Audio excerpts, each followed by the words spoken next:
I've coached and known lifters over the years whose first rep of a set of deadlifts is the hardest.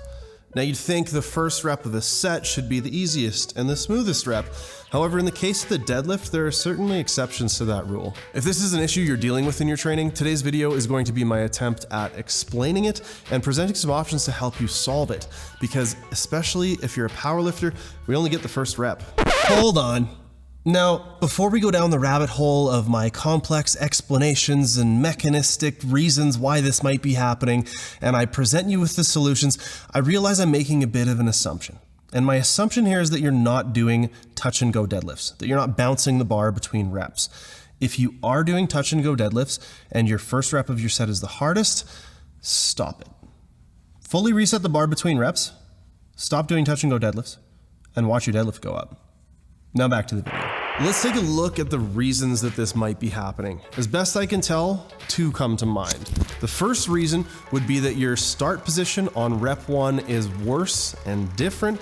And the second reason is not being able to fully brace or exert force on that first rep. Now, we're gonna start with number 1 and assume that the start position is the issue. Because it's the first rep of the set, the lifter has all the time in the world to try and set the perfect start position.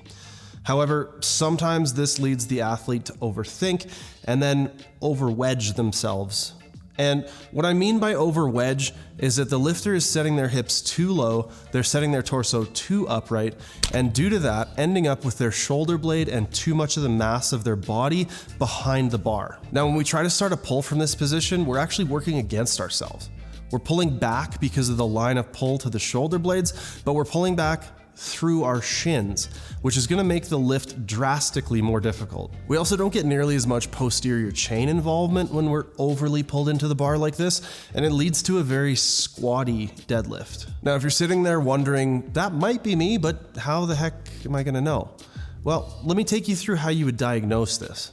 All you'll need to do for this is simply film a set of your deadlifts with a weight that's heavy enough for the issue to show up.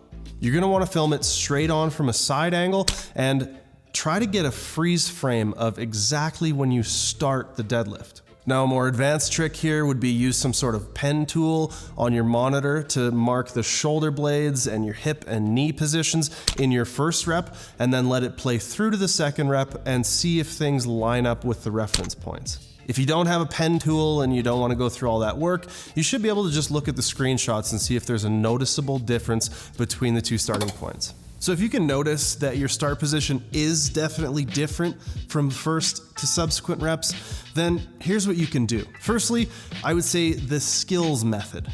Practice, practice, and practice.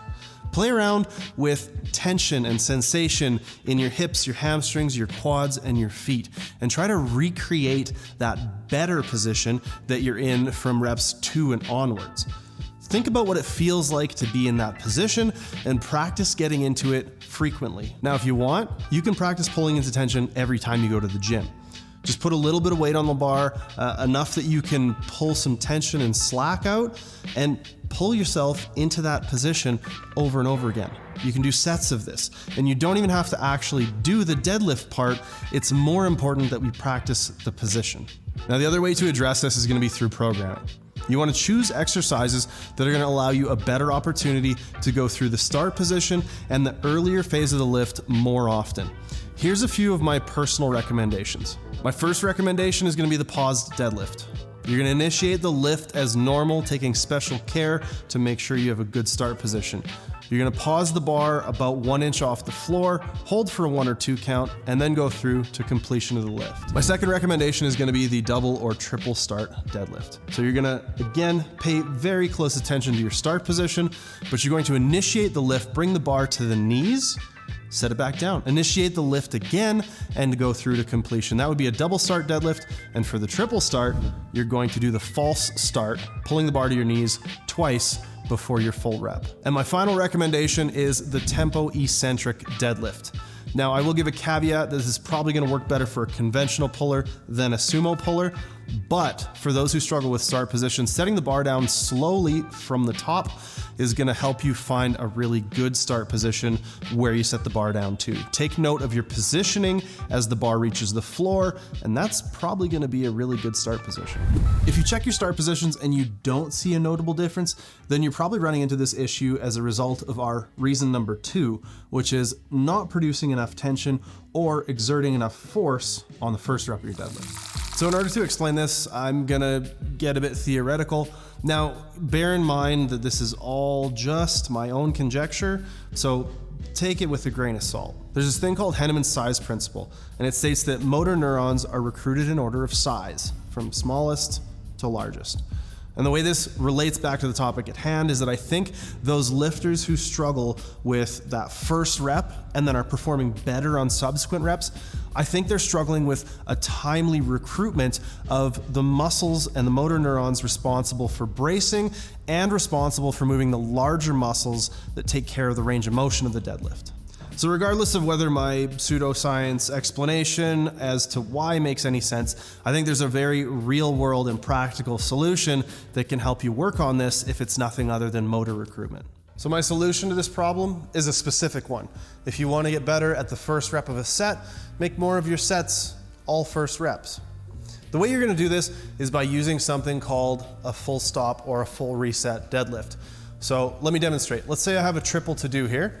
You're gonna get set as normal, again, because the start position and the first rep is the thing. Pay close attention to that and do it well. You're gonna pull in, find your position, execute your first rep as normal, set the bar down, and then you're gonna take a step back, undo your belt. I like to use that as a qualifier of the break. Now, you probably don't want more than about 10 seconds here because you do want the training effect from your triple or your set of 4, but you want to interrupt any sort of advantage you have from being in that rhythm of doing rep after rep after rep. You want to give yourself the disadvantage and make each rep feel like the first rep. So after your short break, during which you're not going to be explaining how to do this exercise, you're going to get ready and do another rep.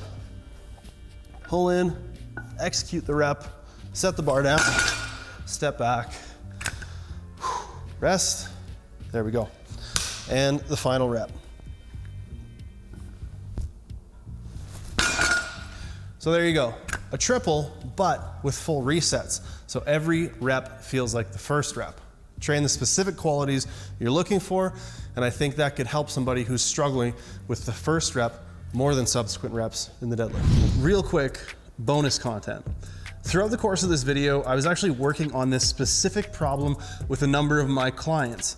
And my client Max, whose deadlifts I featured at the beginning of the video, I had laid out essentially my vision for this video in a coaching call, or what became the vision for this video. And there was a third option. So there's a third way that we actually were able to implement very meaningful changes in Max's deadlift, and that is changing the setup from bottom up setup to a top down setup. For anybody who maybe isn't completely sure what that means, I'm gonna demonstrate really quickly. So my setup for my deadlift and Max's for his deadlift were both bottom up setups, meaning we would come down and grab onto the bar as the first action of setting up the deadlift. So you grab onto the bar, pull in, find your tension, go from there. But that setup was causing Max to pull himself too far behind the bar. So what he found success with, and maybe I'll get Dylan to post the before and after videos here really quick, because it was very meaningful changes in the span of a week, changing the setup, was he then transitioned into a top-down setup. So taking your air, setting your brace, setting your lat tension, coming down, acting almost as if you're setting down that first rep when you set up your first rep. Coming down, barely grabbing on, pulling in, and going from there. By setting up that way, he could bypass his tendency of stuffing himself too far behind the bar. Now, also of note, I have another client who actually is too far forward over the bar on the first rep, and in subsequent reps, gets himself more in line by pulling himself back. So it's not necessarily even about being perfectly aligned with the bar, it's more about figuring out what you're doing on that second rep to make it better than the first, and then finding a way to mimic that each and every first deadlift rep.